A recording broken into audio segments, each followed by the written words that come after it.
Bonjour à tous, j'espère que vous allez excellemment bien. Aujourd'hui, on se retrouve pour parler cyclisme, pour faire la présentation de l'étape numéro 17. On va voir un petit peu ce qu'elle a dans le ventre, cette deuxième étape dans les Alpes, parce qu'on est de retour dans les Alpes avec cette étape après l'étape, la journée de Valloire. N'hésitez pas à vous abonner à la chaîne, à réagir dans les commentaires, à mettre un pouce bleu, à partager la vidéo sur les réseaux sociaux, notamment auprès de vos proches, si vous pensez que ça peut les intéresser. Dans les commentaires, n'hésitez pas à me donner vos favoris, vos 3 favoris et votre grosse cote pour cette étape. Si vous avez les moyens et que vous voulez soutenir mon travail, vous pouvez faire un super thanks et je remercie les gens qui, notamment sur les 2 dernières journées, ont fait des super thanks. Et puis quand vous vous abonnez à la chaîne, vous pouvez rajouter la petite cloche, comme ça vous êtes au courant des dernières vidéos qui sortent sur la chaîne, notamment des vidéos cyclisme. On commence tout de suite avec cette étape. C'est la copie quasiment de l'étape du Lioran.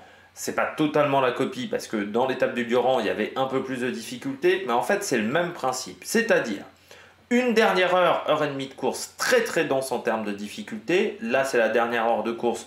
On aura 3 difficultés au programme, dont une côte de première catégorie et un début de journée qui n'est pas si facile que ça, avec une première partie d'étape en prise, énormément en prise.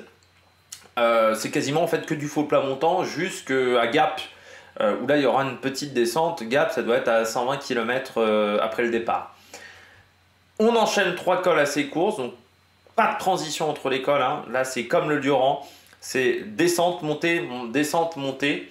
Et on n'aura pas de temps de repos entre ces difficultés. Par contre, c'est moins dur qu'au Lioran.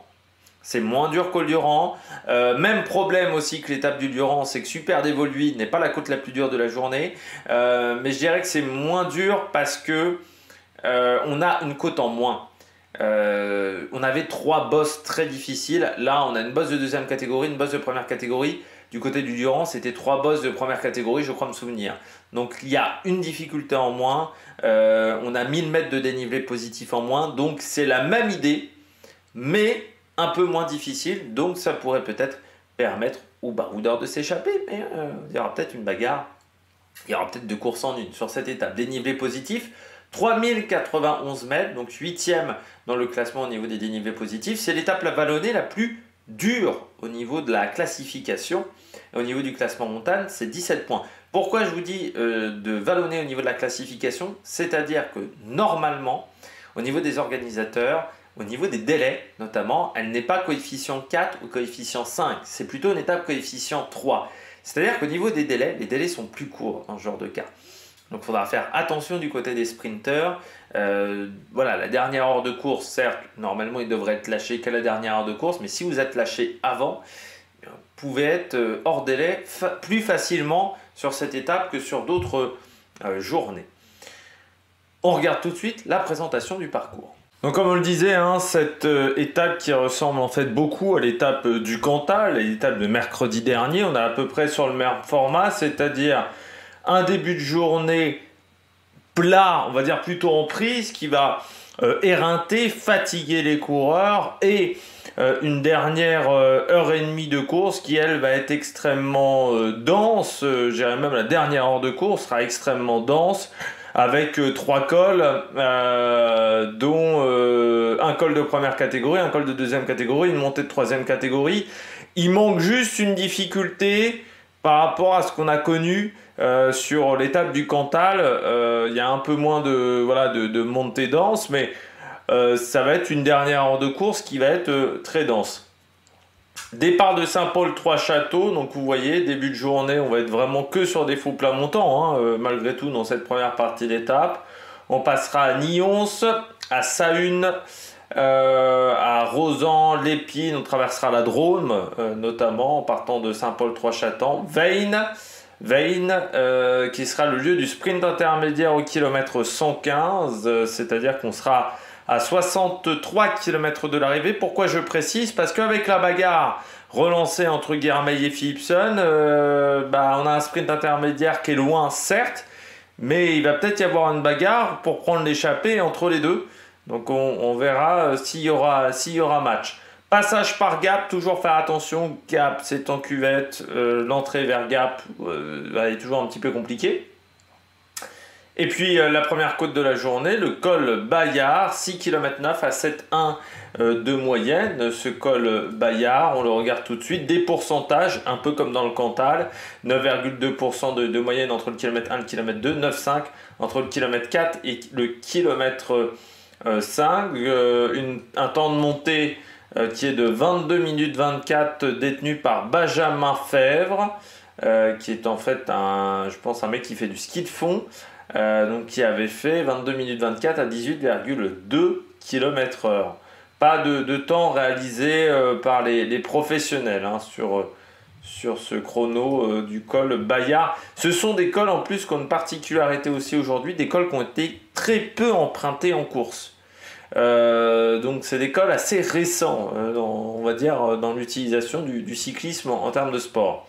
On redescend vers Poligny, où il y aura une petite bosse, 1,4 km à 6%, un peu plus de 6% de moyenne. Et puis le col du Noyer, qui sera le gros morceau de cette journée. Col du Noyer qui sera au kilomètre 166,5 et 7 km 6 à 7,9 de moyenne. Ce col du Noyer, il y a des irrégularités là, la pointe n'est pas très régulière, vous voyez notamment. On commence 5,2, 6,8 et puis il y a ensuite 8,9%. 8%, 7,9%, de nouveau 9%, 1 km à 10,5% et puis 600 derniers mètres à 6,7%. Donc il y a pas mal la pente n'est pas hyper régulière. Encore une fois, c'est pas Puy-Marie, hein, mais c'est pas simple quand même parce que c'est plus long que Puy-Marie. Puy-Marie, les 4 premiers kilomètres ça va, c'est surtout les 2 derniers kilomètres qui sont compliqués. Là, on est sur un col qui, je dirais, dans sa globalité est quand même dur. Même si vous avez ces ruptures de pente sur lesquelles ça va être compliqué. Et puis on redescend après ce col du Noyer pour aller vers Super Dévoluy. Dernière côte de la journée, 800 premiers mètres à 8,1%. Et puis ensuite c'est très roulant. C'est vraiment la même chose, à part qu'il y a un peu moins de côtes que l'étape du Durand. Mais c'est vraiment le même principe avec 2 premières difficultés où vous avez pas mal de pourcentage. Et la dernière difficulté du jour, un peu comme la montée du Durand, qui n'est pas très pentue, donc qui ne permettra pas de faire des écarts.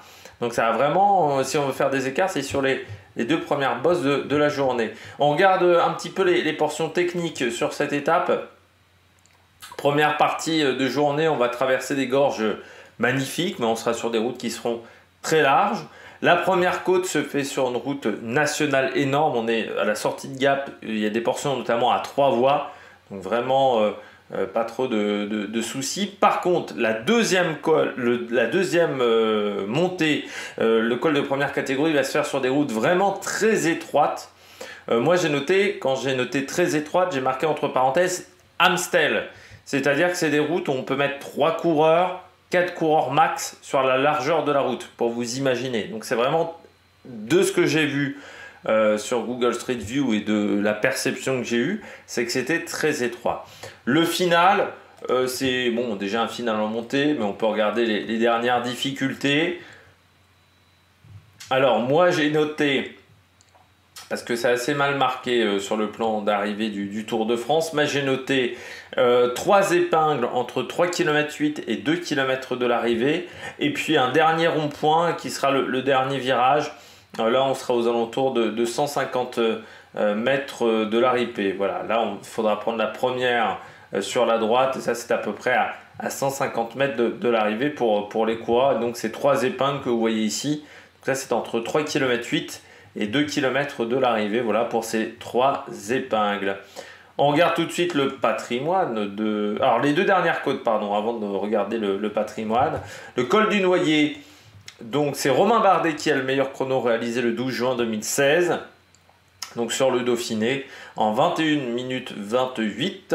Ce jour-là, un Emmanuel Bourman, par exemple, avait fait 23 minutes 56 à 18,6 km/h, 330 watts. Et donc Romain Bardet avait fait 20,8 km/h de moyenne. Un certain Guillaume Martin, parce que je pense que Guillaume M, ça doit être Guillaume Martin, avait fait 27 minutes 22 à 16,3 km/h, 243 watts de moyenne. Mais il était encore à son début de carrière. Et la côte de Super Dévoluy, c'est Olivier Attané qui a le meilleur temps réalisé le 2 juillet 2024. On est sur un temps de 11 minutes 48, 19,5 km/h. et il a fait 296 watts de moyenne. Voilà, Thomas de Ghent, parmi les professionnels, avait fait 13 minutes 20, 17,3 km/h à 252 watts de moyenne pour cette montée. On passe maintenant au patrimoine de cette étape. On va commencer avec Saint-Paul-Trois-Châteaux. Saint-Paul-Trois-Châteaux, là vous voyez notamment l'église ici. Pour ça que je voulais vous montrer cette image, c'est une vision globale de la commune. Vous avez donc, alors c'est une ancienne cathédrale, pardon, l'ancienne cathédrale Notre-Dame, pardon, construite au XIIIe siècle.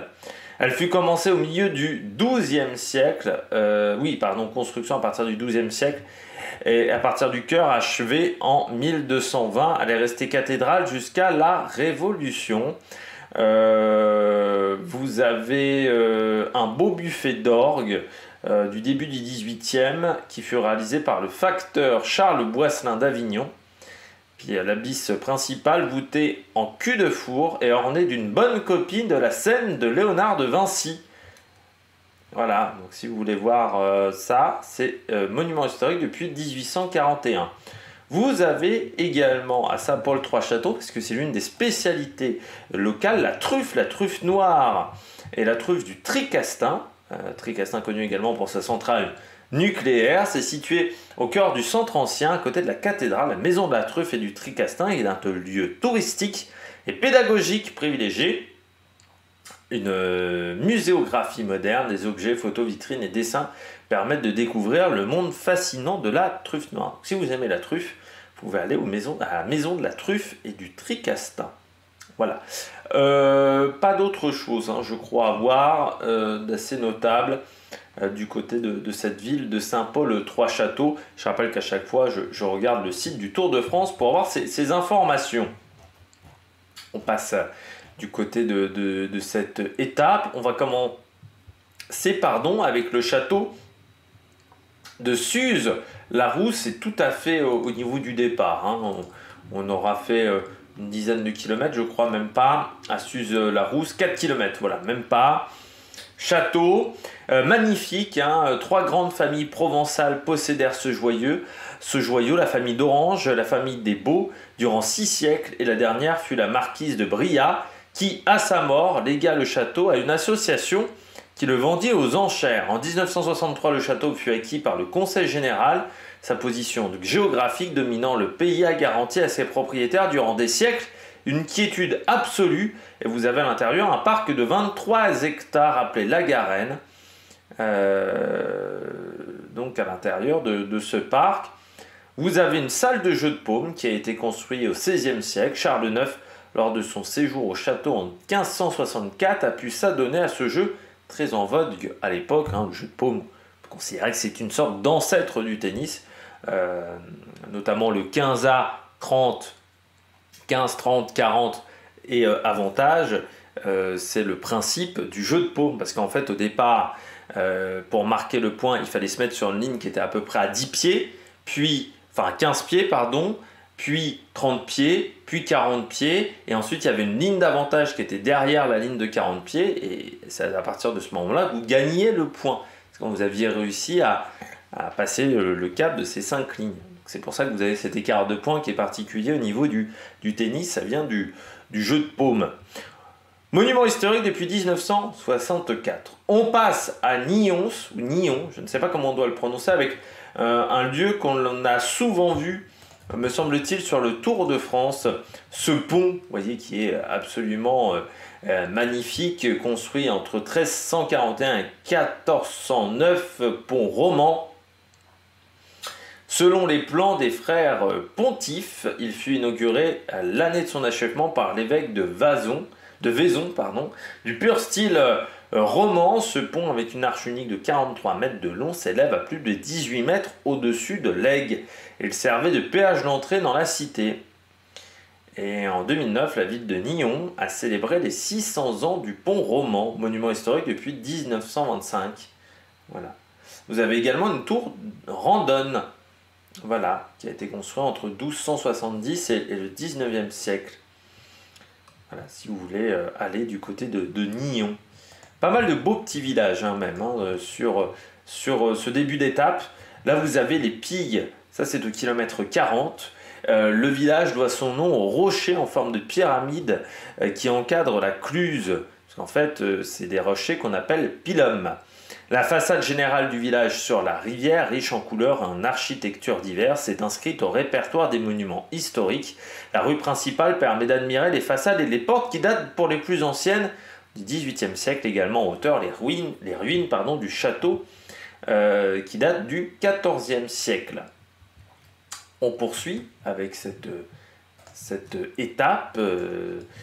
Ça, c'est la ville de Rémusat, la ville de Rémusat. 300 habitants, c'est des petits villages même. Je parle de ville, mais ce sont des petits villages de 300, 250 habitants. Là, vous avez le rocher du Caire, qui est une longue falaise exposée plein est. Donc le soleil levant en fait un endroit chaleureux au matin. Et vous avez dans ce village une maison des vautours qui procure toutes sortes d'informations sur le volatile, puisque vous avez également énormément de rapaces dans la région. On poursuit du côté de cette étape. Je crois qu'on poursuit du côté de Moidan. Si je ne me trompe pas, oui, tout à fait, à Moidan, avec l'Observatoire des Baronnies provençales. Alors, vous voyez, c'est quelque chose d'assez surprenant. Alors, c'est un observatoire pour voir les étoiles, bien entendu, mais en fait, vous pouvez y accéder à distance par un site internet. Donc, vous pouvez le louer et observer les étoiles en le louant par internet et pouvoir y accéder depuis votre siège. C'est le seul instrument en Europe de ce diamètre également, 82 cm de diamètre, voilà, pour faire des soirées découvertes de formation en astronomie. Voilà. Donc ça permet de voir voilà, les étoiles depuis l'internet en le louant. Si vous êtes un fanat d'astronomie, vous pouvez faire ça. On poursuit du côté du patrimoine avec la ville de Super-Dévoluy. Alors à Super-Dévoluy, hop là, j'efface ça, vous avez l'église. Alors là, c'est magnifique, avec cette image magnifique de l'église. Alors l'église, elle date entre le 11e et le 12e siècle, c'est un style roman, dite mère-église, cette petite église dont la date de construction est inconnue, tout comme l'origine de son surnom, comporte une nef à 3 travées en voûte de plein-cintre et une abside semi-circulaire. L'alpiniste René Demaison est enterré dans le cimetière de l'église. Une statue à son effigie se trouve sur la commune. Il est au pied du pic de Bure, qui fut l'un des premiers à gravir.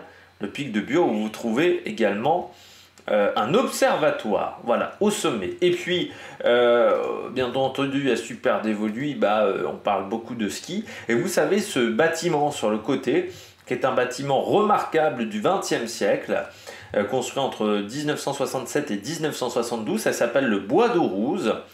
Le projet vise à attirer une clientèle populaire méridionale dans une station intégrée.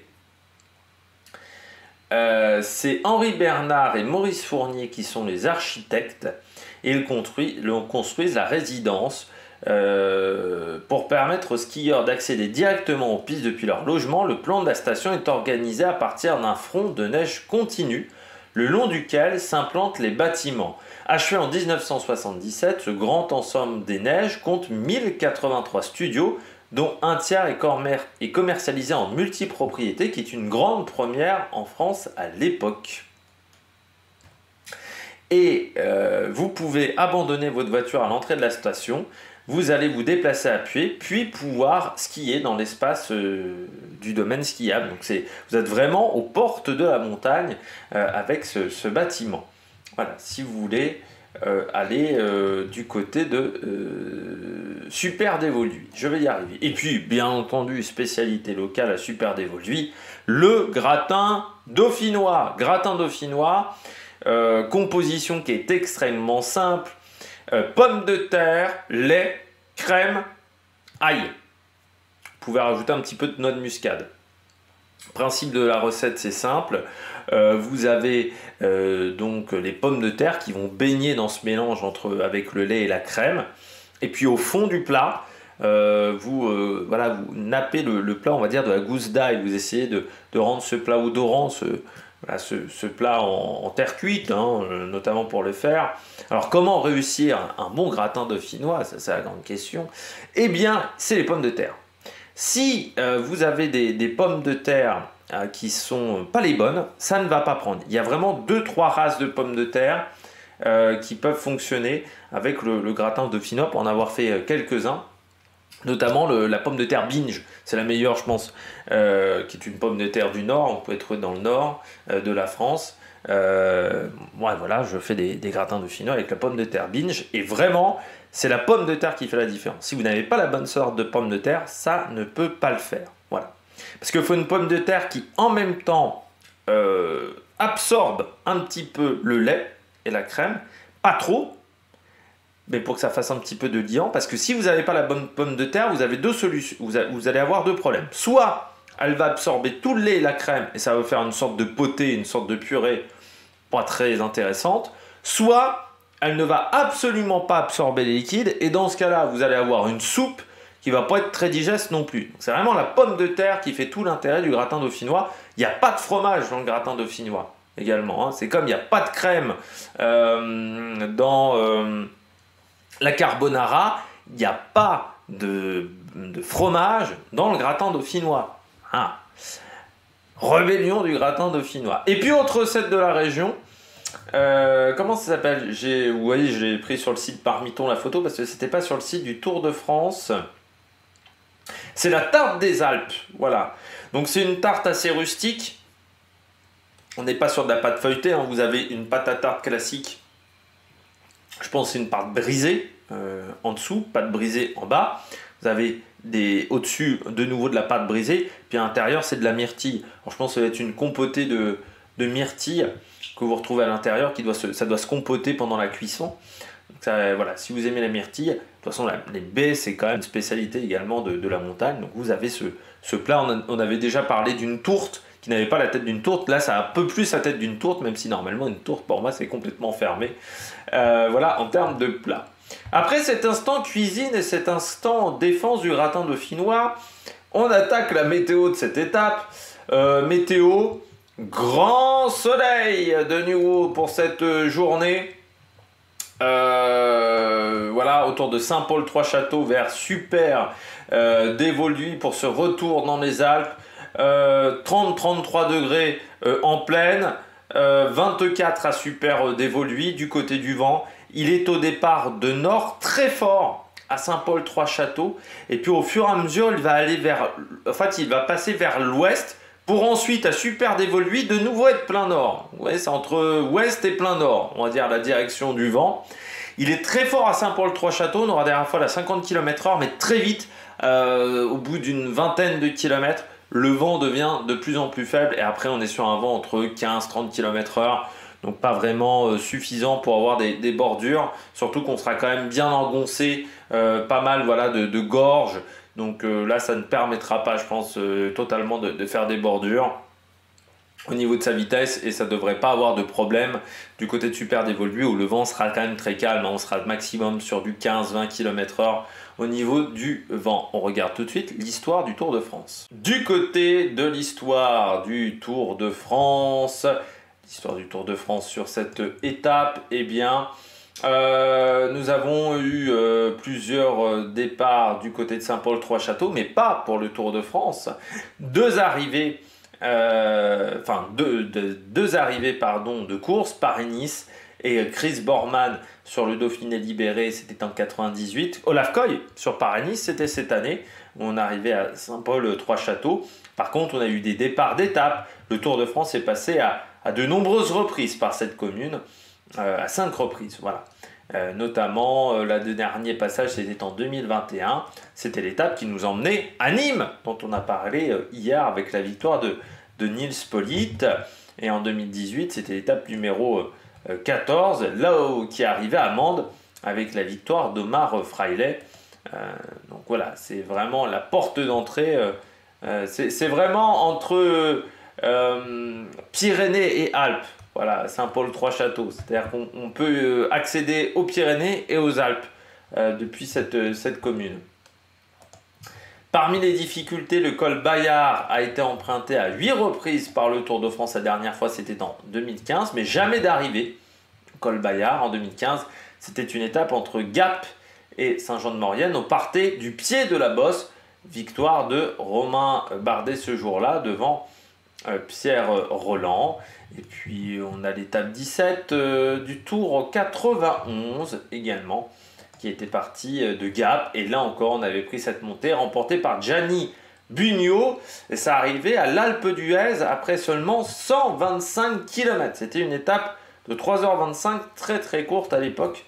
Et Luc Leblanc avait pris la 3e place devant Jean-François Bernard sur cette journée. Du côté du col du Noyer, eh bien, un seul passage par le Tour de France jusqu'à maintenant, c'était en 82 lors de l'étape numéro 15.